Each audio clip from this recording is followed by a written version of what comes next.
Bonsoir David, de la course à pied pour commencer. La course de la Saint-Valentin a toujours autant de succès. 67 couples se sont inscrits hier pour parcourir la distance de 4 km et 500 mètres. Oui, Cybèle, et parmi eux des couples de sportifs et d'autres simplement heureux de bouger ensemble.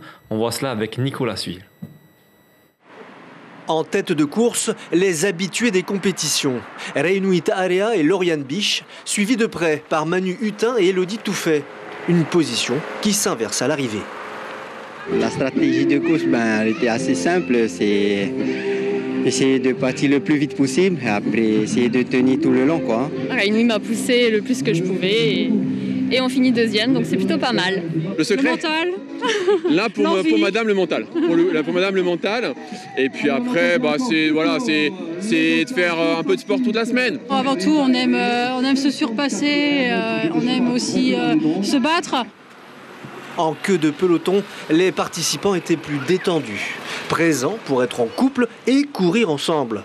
Un moment ludique, mais aussi d'effort et parfois de solitude. Madame court trop vite? Oui, je cours trop vite. Pour arriver derrière, il faut moins d'entraînement et il faut surtout encourager la femme et aussi la binôme pour qu'on puisse. L'objectif, c'est de terminer la course. Et puis, il y a ceux qui n'ont jamais manqué aucune des 25 éditions.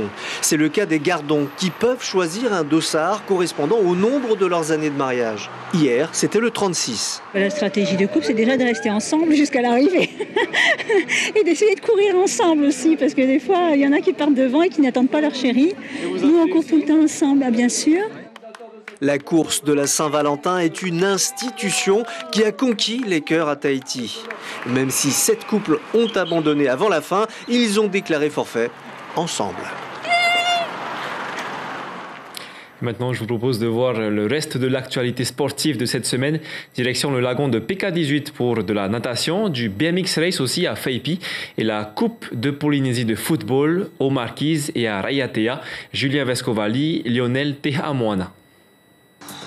Naël Roux et Deotil Vito vainqueurs à la première manche de l'Open Water sur 5 km de la fédération tahitienne à Punaoya. Près de 140 nageurs étaient au rendez-vous, une première compétition importante car à la fin de l'année, les 2 meilleures filles et garçons au scratch gagneront leur place pour les Jeux du Pacifique aux îles Salomon. Combien de nageurs se met au départ et puis après il y en a qui vont se dégager sur les premières courses qu'il va y avoir et comme ça nous les clubs on pourra cibler nos nageurs susceptibles de se qualifier au mois de septembre.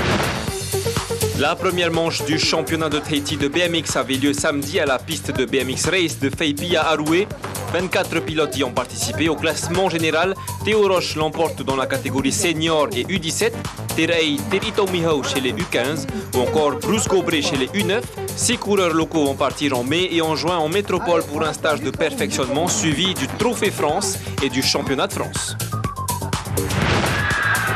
Football maintenant avec le match de l'AS Samin contre le club de Tefana hier à Uturua à Raiatea. Tefana s'est imposé au tir au but sur le score de 3-2 malgré l'acharnement de l'AS Samin.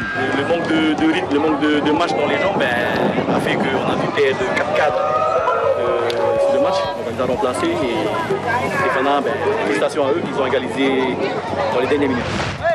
À Nukuhiva, samedi, l'AS Dragon a battu l'AS Jeunesse Marquisienne 5-1. Un match dans le cadre de la Coupe de Polynésie.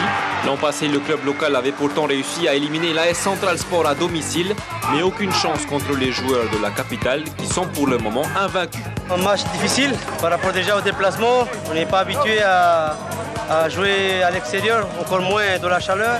Un terrain assez difficile. On a su s'adapter, donc à la fin on gagne, c'était l'objectif.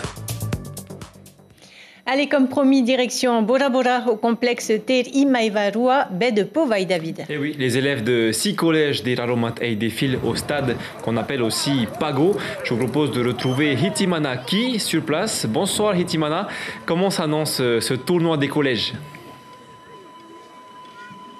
Alors David, 7 collèges sont arrivés ici sur Bora Bora. Alors là, ce soir, ça commence. Ce soir, c'est la cérémonie d'ouverture. On va voir défiler tous les collèges, soit 200 élèves. On fait le déplacement pour venir ici et concourir pour le tournoi. Alors, les sports seront donc volleyball, football, tennis de table, il y aura également de la rame. Et petite particularité, David, cette année, ils ont décidé de rajouter de la randonnée, qui sera, elle, hors concours, mais de la randonnée afin de transmettre quelques valeurs et quelques sites aux enfants d'Erarumatei. Donc, demain matin, 8h, l'événement commencera et se terminera mercredi 18h30. Merci Hitimana pour toutes vos précisions depuis Bora Bora. Merci à notre correspondant. Coup de projecteur à présent sur un spécialiste des sports de combat. Il est ceinture marron de jiu-jitsu brésilien. À 19 ans, Kawai Kokil fait déjà partie de l'élite. Et oui, entraîné par son père et très investi dans son club Seasiders, le jeune homme se donne les moyens de ses ambitions. Le portrait du 6e nommé des trophées des sports 2023, c'est avec Maru Kijuri. Cette salle d'entraînement à Titioro, c'est comme sa deuxième maison. C'est ici que Kawai Kokil, 19 ans, valeur montante du jiu-jitsu brésilien, collectionne les médailles, mais aussi les efforts. Passé désormais chez les moins de 94 kilos, le jeune homme s'entraîne très dur au quotidien avec de plus gros gabarits, comme Loïc Tautou notamment, un sparring partenaire de choix pour Kawai. Lui, il est plus fort que moi physiquement, il est plus lourd, tu vois, je crois qu'il doit être à 120 kg, moi je suis à 92 kg. Ça me permet aussi à moi de m'améliorer et pour lui de s'améliorer. Depuis ses débuts, Kawai est en constante progression. Il a même reçu sa ceinture marron des mains de son père et coach il y a quelques semaines. Une petite consécration, mais le champion sait que la route est encore longue. La rigueur combinée aux efforts et à l'humilité, Kawai ne se repose pas sur ses lauriers, même après toutes ces années. Quand j'ai commencé le jiu-jitsu, il n'y avait pas d'enfant en fait. C'était moi le seul enfant et je devais m'adapter et je devais m'habituer à combattre avec des adultes. C'est mon papa qui m'a incité à pratiquer ce sport quand j'étais petit. C'est vrai que j'ai formé Kawai pour combattre des adultes, à la base, c'est le but. Mais c'était surtout pour forger son mental, pour se préparer à la vie normale. Et je pense qu'il voulait que je montre l'exemple aux enfants, tu vois. Et je pense qu'il a bien fait les choses et voilà.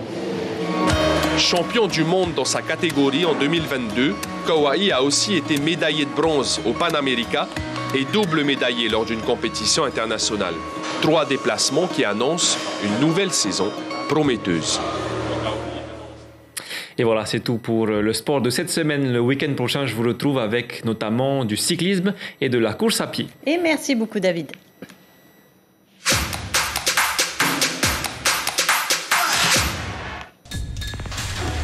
L'information en continu sur Polynésie la première, Internet et réseaux sociaux.